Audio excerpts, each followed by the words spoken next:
this is really becoming unbecoming. We are still talking about this Rsm, what they do day in, day out, and nothing is being done. These people are not being arrested whatsoever. The only thing you're going to be hearing from the government is on how to live, in peaceful coexistence with them. That is just the only thing you hear from them, that you have to tolerate them. Everybody must tolerate each other. You want to force people to live in a peaceful atmosphere, whereas different people with their different mindsets, especially this Esme, they have a very, very different mindset from every other person's.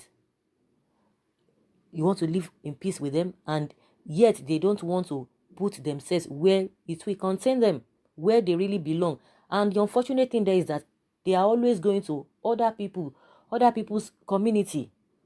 They always come as visitors, and you cannot come to a place that you are a visitor and you want to do whatever you like. Even the owners of those places, the community people, are not even inconveniencing themselves. Then you will come all the way from where you are coming from. Only God knows. And then when you come, you don't want to comport yourself.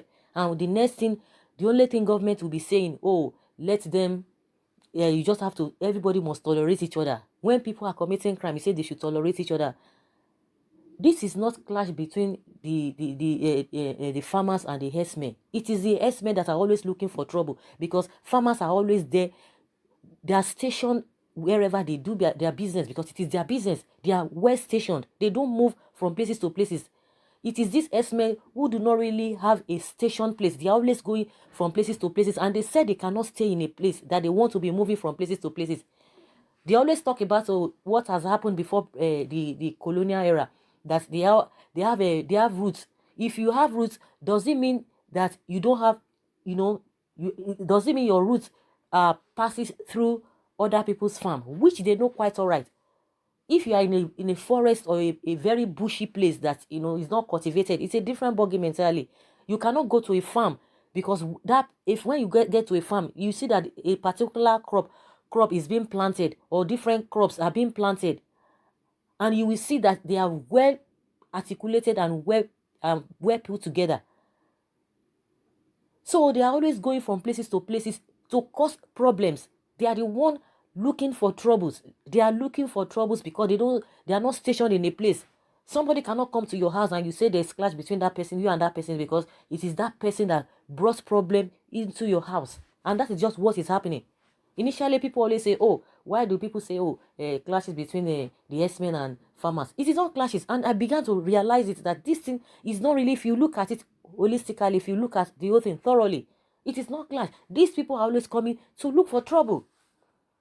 In Ekiti, they just confess that, yes, they agree that it is Fulani herdsmen that are causing all this problem, but they are coming from the north, that not them, residents in that particular community. See what is happening in Edo State again. See what is happening. Now it has taken the life of two people. A young boy of 11 years and a herdsman.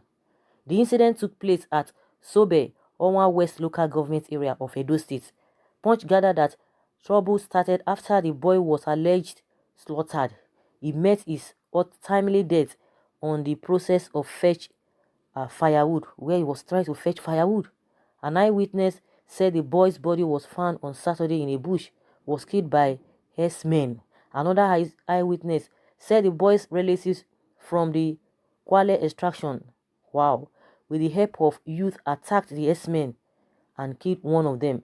Mr. Frank Ilaboya, chairman of the local government, reacted to the killings. He appealed peace in the community. According to him, he has informed the Edo Commissioner of Police, Lawa Jimeta, about the killings and also requested reinforcements.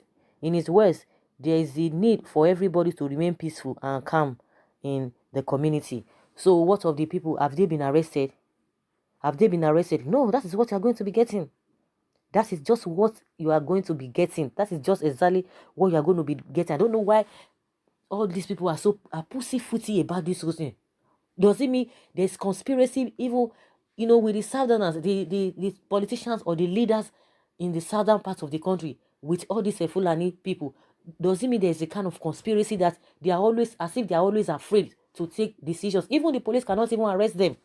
If you hear that they arrest them, it will end there. Most of the cases, they always release them. In most cases, they release them. Where are we going in this country? Like I said, these people don't work in isolation. Our people are working with them. They are working with them.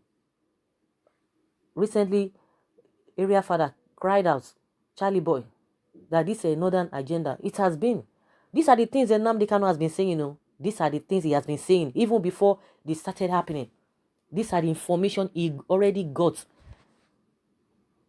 He already knew all of these things. But when he started saying it, people say he should go and sit down. He should go and sleep. That his mouth is smelling. We are saying it now. We are saying it now. No wonder this man said if he says what he knows, TYD Danjuma, that if he says what he knows, that Nigerians will not be able to sleep. We can see it. Even with body language of the president's wife. She has even said enough things. It's not even only her body language.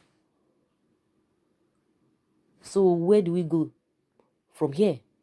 The only thing you are going to be hearing from all these government officials at state level is that just be calm, just be calm, just be calm. And this thing will repeat itself again. It will repeat itself again. I remember that statement the first lady made one time, you know, when she was talking about security and the security challenges we've been facing. He said if things are not curbed, if care is not taken, if necessary actions are not taken, that they will continue to happen every now and then. And they've been happening, and they have really become something normal that people just like, okay, yeah. I think the people who are really affected will be the people we know will be in the best position to be able to relate with what we are saying. They will understand better. But if you have not experienced all of these things, because of just maybe you have a human feelings, you just be like, you know, it could be me, it could be someone close to me. It's very, very unfortunate. And you will see that our leaders, the so-called leaders, they will always downplay the whole thing. They always downplay it, that nothing is happening. Just be calm, just be calm, just be calm. You think the people who their lives have been taken, they are the worst sinners or what? Honestly, something must definitely happen. Someone say I blame these S-men killing to our lack of vision government. What stops our state government from creating a special animal market whereby banning the herdsmen, any herdsmen from street grazing? All animals coming to Edo State must keep their animals in that particular market. They should not be allowed to graze in town. That is my contribution. That's what somebody is saying here. This one says, awesome. What is our governor doing since these Fulani S-men killers are killing our people? Southwest governor are wiser. They sat down and take concrete decisions today. Others are learning from them. What have our governors, what have they done and what are they doing? Nothing but playing politics with at the detriment of the people's lives. And that's just exactly what it is. The SSS, as in the South regions, must follow suit of what Southwest have done by setting up security apparatus to secure lives and properties of their people.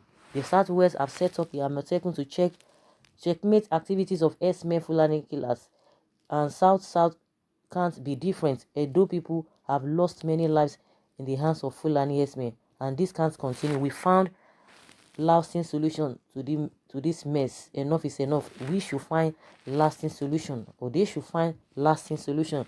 Any state that wants to address the issue regarding farmer and herdsmen clashes should be bold enough to enact and enforce anti-open grazing laws. This will go a long way to instilling discipline and sanity in both crops and animal farming environments. Those who are running away from the enactment and enforcement of anti-open grazing laws are all enemies of progress. It is pertinent to note that the crops and animal farming are private profit-oriented businesses, but that profit is not what lives of innocent citizens. That is what somebody is saying here. So what is Yoruba doing? Running essay from their home. If you fear you die now, then wait till another day. So as long as you keep running away from Fulani instead of tackling them headlong, then like a Ebonyi state, they will keep on coming to commit all these atrocities. Someone say, how did they know it's S-men? That's what somebody is asking here. And someone say because they are the ones killing farmers in their in their farms. Of course, they've been confessing. I'm sure this person have not really heard what the Mieti people said in Ekiti State, and they say these people are really coming from, they are coming from the north.